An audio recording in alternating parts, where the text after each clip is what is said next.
Hi guys, and welcome to this tutorial on how to play Make You Feel My Love by Adele. I believe it's originally written by Bob Dylan and Billy Joel has done a version of it. It's an awesome song and that's why I've decided to make a little arrangement for you all. Hopefully you've enjoyed the cover and you've all listened to the cover now. If you haven't, I strongly recommend you do so you get a feel for the piece of music. Let's go on straight with this tutorial.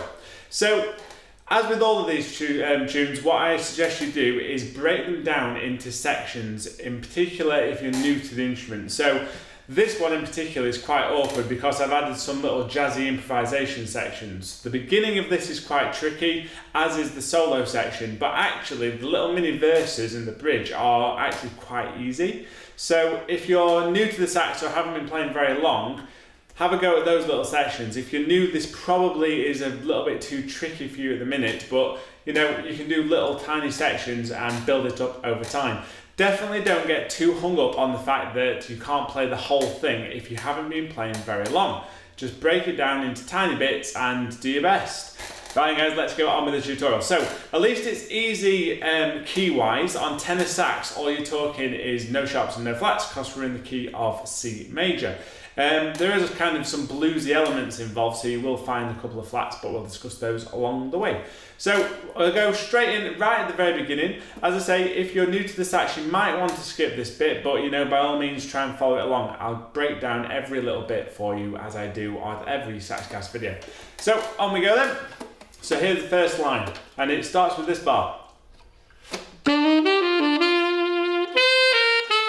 So that one there, we're starting with these semiquavers. Semiquavers, we always break down into 1 E and a 2 E and a. Remember that, 1 E and a, 2 E and a, 3 E and a, 4 E and a. So if you haven't gotten into semiquavers yet, get yourself over to the fundamentals course on Saxcast where I had to cover how to count semiquavers in detail. Semiquavers are really, really important, and the most important thing about them is that they're all even. So we're starting with that 1 and a 2 E and a, then you've got the tie on the G. So that's 1. E, F, A, G, E, G, 1. Da, da, da, da, da, da. Let's play that one more time.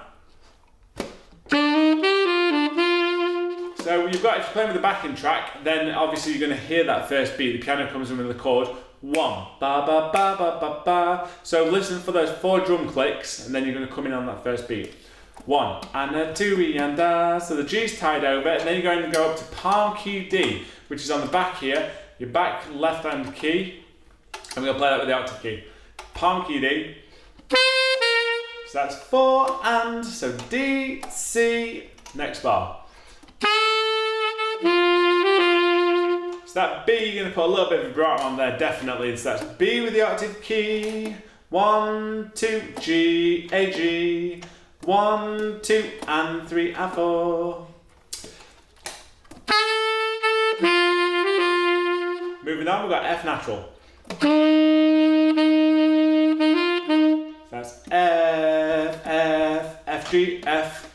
1, 2, and 3, F4, and. So those two bars there, those last two, are very similar in rhythm, especially at the beginning. Dotted crotchet to quaver, incredibly common rhythm. 1, 2, and 3.